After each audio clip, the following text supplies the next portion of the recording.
Shalom Bapak Ibu yang terkasih, kita berjumpa kembali dalam ibadah harian GKI Batu. Hari ini Selasa 12 November 2024. Mari kita mengawali ibadah kita dengan memuji Tuhan dari Kidung Jemaat 457, Ya Tuhan tiap jam. Kembali lagi karena Tuhan adalah pusat dari segalanya. Jadi apapun yang kita lakukan, semuanya akan balik lagi ke Tuhan. Kita memerlukan Tuhan di setiap jamnya, bahkan di setiap detiknya. Kita mau sama-sama nyanyikan lagu Ya Tuhan tiap jam.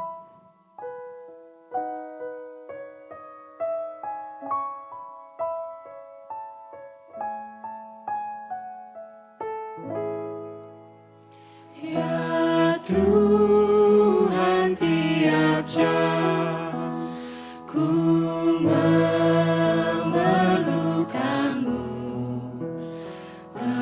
Engkaulah yang memberi sejahtera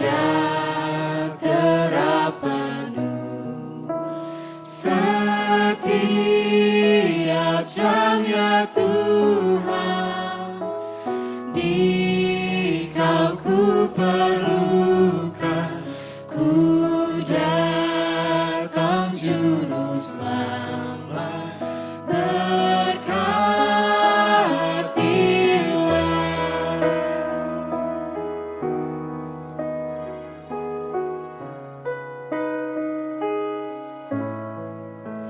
Ya Tuhan tiap jam, di suka dukaku, jikalau Tuhan jauh, percuma hidupku. Setiap jam ya Tuhan, di Kau ku perlukan, ku datang juru selamat, berkatilah. Dalam suka dan duka Tuhan bersama-sama dengan kita. Janganlah kita jauh dari Tuhan karena semuanya akan menjadi sia-sia. Kita mau sama-sama mengatakan bahwa tiap jam ku butuh Kau, tiap hari ku butuh Kau Tuhan.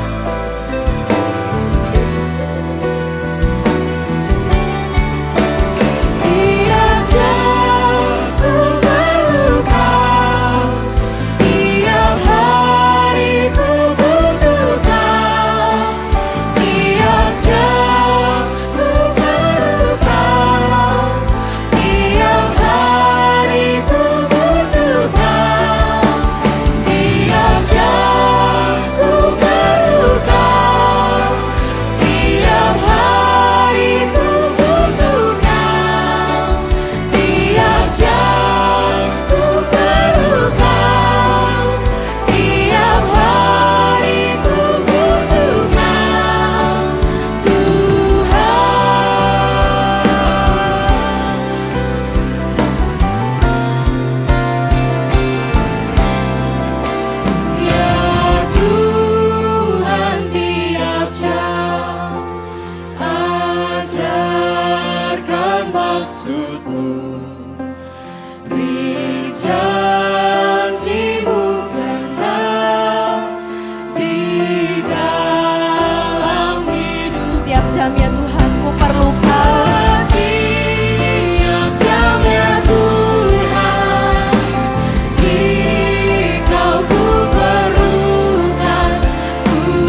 Mari kita satu di dalam doa.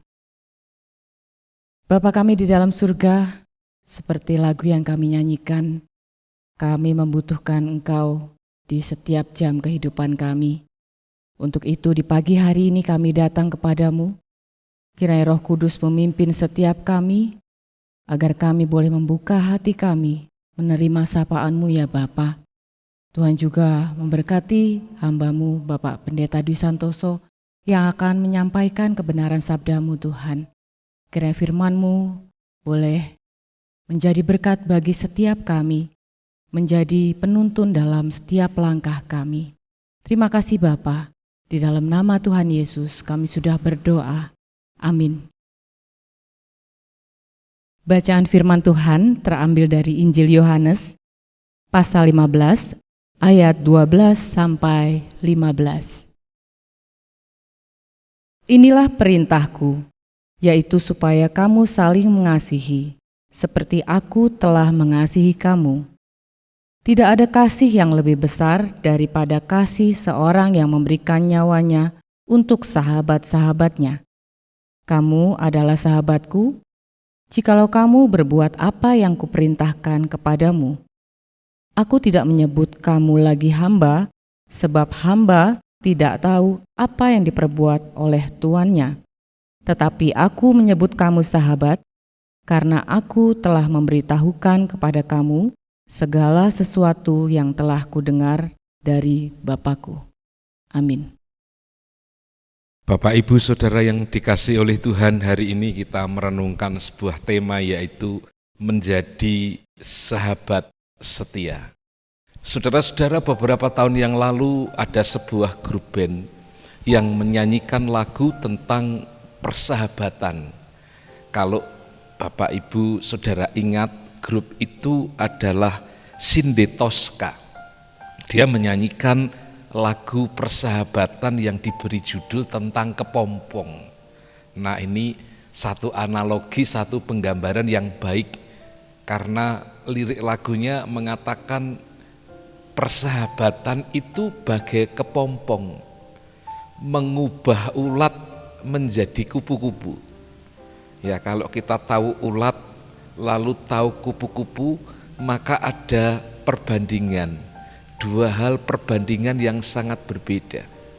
Ya, hidup menjadi ulat dan hidup menjadi kupu-kupu itu memiliki makna dan dampak yang sangat berbeda. Menjadi ulat itu tidak gampang, dan kehidupan yang seperti itu mungkin tidak disukai banyak orang. Tetapi menjadi kupu-kupu itu adalah satu proses yang kemudian menjadikan hidup itu menjadi sesuatu yang indah. Ya, menjadi sesuatu yang diburu, dikagumi banyak orang. Karena itu berkaitan dengan relasi dengan sesama, maka lagu itu mengatakan kalau begitu menjadi seorang sahabat itu harus berani berproses. Menjadi seorang sahabat itu tidak mudah, karena seringkali harus memahami perbedaan.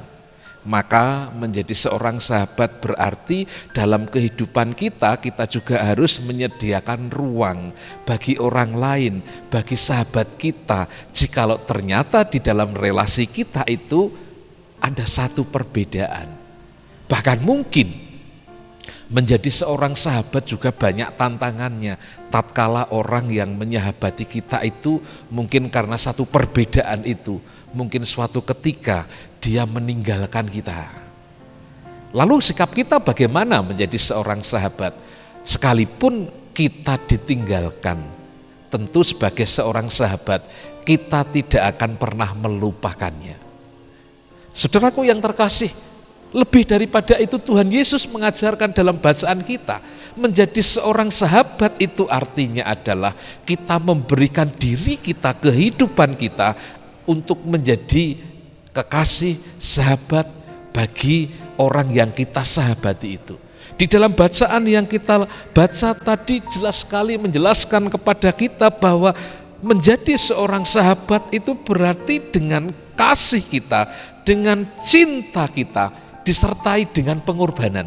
Ayat 13 dengan jelas di sana mengatakan tidak ada kasih yang lebih besar daripada kasih seorang yang memberikan nyawanya untuk sahabat-sahabatnya. Dan itulah pengorbanan Yesus sebagai seorang sahabat bagi kita. Yesus memberikan nyawanya yang paling berharga itu, dia rela mati di kayu salib untuk menebus dosa-dosa kita. Supaya dengan pengorbanannya itu, ia memindahkan kita dari sahabat dunia menjadi sahabat Kristus. Dari budak dosa menjadi hamba kebenaran. Karena itu melalui pengorbanan Tuhan Yesus, ia yang menyahabati kita orang yang berdosa ini, sebetulnya ia menarik kita dengan kasih yang tulus, kasih yang setia, kasih yang tanpa syarat, kasih yang disertai dengan pengorbanan. Supaya apa? Supaya kita hidup baru sebagai sahabat-sahabat Kristus, dan agar apa yang telah dilakukan oleh Kristus itu bagi kita, kasihnya itu tidak berhenti kepada kita, tetapi juga kita teruskan, kita menyahabati orang-orang yang ada di sekitar kita. Kita menjadi saluran kasih sehingga kita juga mampu mengasihi dan menjadi sahabat bagi orang lain, termasuk mereka yang berdosa dan membutuhkan pertolongan Tuhan Yesus. Maka satu tentang perbedaan, dua tentang pengorbanan, itu adalah hal yang mesti saudara-saudara sebagai seorang sahabat, satu perbedaan yang harus dimaklumi dan diberi ruang, yang kedua pengorbanan yang mesti kita lakukan. Saudara, menjadi seorang sahabat artinya kita terhubung, kita hadir dengan orang yang kita sahabati itu. Sama seperti Yesus yang ia lakukan bagi kita. Hidupnya terhubung kuat dengan kita sehingga apa yang kita rasakan, ia mampu rasakan, dan karena itu ia rela tanggung apa yang menjadi penderitaan kita. Ia terhubung kuat dengan kita, dan itu buktinya bahwa ancaman dosa itu adalah maut, kemudian ia rasakan dan kemudian dia pun memberikan dirinya. Ia rela mati di atas kayu salib. Supaya apa? Supaya kita dibebaskan dari ancaman kuasa dosa itu. Kalau begitu saudara-saudara, berbicara tentang pengorbanan, berbicara tentang kehadiran, berbicara tentang relasi keterhubungan, maka sebagai seorang sahabat yang terhubung kuat dengan sahabat kita, mestinya kita juga hadir dalam kehidupan mereka, bukan saja saat sukacita, tetapi juga saat mereka mengalami duka cita, kesusahan, pergumulan, kita mendukung, menopang mereka. Termasuk di dalam satu komunitas kita punya tanggung jawab untuk saling membentuk karakter kita, supaya kita memiliki karakter seperti Kristus, sahabat kita itu. Maka sebagai sahabat yang baik, di dalam kita membentuk karakter Kristiani bagi diri kita sendiri maupun bagi orang lain, kita pun perlu melakukannya, mengingatkan mereka yang bersalah. Termasuk kita juga menerima peringatan atau pembentukan dari orang-orang yang ada di sekitar kita. Ketika mereka melihat kehidupan kita tidak berjalan dalam jalan yang benar, peran sahabat adalah memberikan kepada kita ingatan, nasihat, membentuk dan mendewasakan karakter Kristiani kita. Sehingga kita lihat di sana saudara, ada satu relasi keterhubungan yang saling timbal balik, di mana satu dengan yang lain saling mengasihi, saling rela berkorban, rela membentuk, mendukung dan menopang sahabatnya itu, agar kemudian menjadi pribadi seperti sahabat setia kita, yaitu Tuhan Yesus. Saudara-saudara, sebagai seorang sahabat, tentu kita juga punya kehidupan kita sendiri. Ketika kita melihat kehidupan orang lain, dan kita kemudian terhubung karena persahabatan itu, kita bisa melihat bahwa kehidupan kita dengan dia sebetulnya diikat oleh satu ikatan kasih, yang tentu apa yang kita rasakan semestinya juga dirasakan oleh mereka. demikian juga sebaliknya. Apa yang terjadi pada mereka, semestinya kita pun turut merasakan, turut menanggung sebagai sahabat yang setia. Sama seperti Tuhan Yesus yang tidak pernah meninggalkan kita dan menjadikan dirinya sahabat setia bagi kita. Maka seyukyanya di dalam kehidupan kita menjadi sahabat yang setia adalah juga ketika kita menyediakan diri, ketika kita selalu hadir di dalam proses-proses kehidupan sesama, sehingga kehadiran kita mewarnai kehidupan mereka. Dan lebih khusus lagi, kita bersekutu bersama-sama agar di dalam komunitas itu kita saling merawat dan saling menggembalakan di dalam kasih. Kalau itu yang kita lakukan, saudara-saudara, maka untuk menjadi sahabat setia itu adalah satu keniscayaan yang akan terjadi bagi setiap orang murid Kristus yang memang menaruh hidupnya di dalam kasih yang tulus dan tanpa syarat bagi dirinya sendiri maupun bagi orang lain. Saya mengajak kita semuanya meneladani Tuhan Yesus yang memberikan dirinya menjadi sahabat setia bagi kita, umatnya. Tuhan memberkati kita pada hari ini dan sampai selama-lamanya. Amin. Mari kita berdoa. Bapa Surgawi, belajar menjadi seorang sahabat tentu bukanlah perkara yang mudah. Apalagi jikalau ada harga yang harus dibayar, yaitu rela berkorban bagi sahabat kami. Karena itu biarlah teladan kasih Kristus boleh meresapi kami, menginspirasi kami, supaya di dalam hidup kami boleh saling merawat, saling peduli, saling mendukung, saling menopang, saling membantu satu dengan yang lain. Dengan demikian, kasih Tuhan nyata melalui hidup kami. Kami memasuki kehidupan kami pada hari ini dengan komitmen yang baru untuk menjadi sahabat bagi sesama kami. Karena itu mampukan kami ya Tuhan melalui kuasa Roh Kudus-Mu untuk dapat melakukan itu dengan penuh ketulusan dan sukacita. Berkatilah kehidupan kami ya Tuhan dan seluruh jemaat GKI Batu dan simpatisan pada hari ini. Saudaraku yang terkasih, arahkanlah hatimu kepada Tuhan dan sambutlah berkat-Nya. Damai sejahtera Allah yang melampaui segala akal akan memelihara hati dan pikiranmu di dalam Kristus Yesus. Damai sejahtera yang mengalir dari Allah Bapa, Putra, dan Roh Kudus akan menyertai hidupmu sekarang sampai selama-lamanya. Amin. Selamat pagi Bapak Ibu, selamat beraktivitas, salam sehat. Tuhan memberkati kita semuanya. Shalom.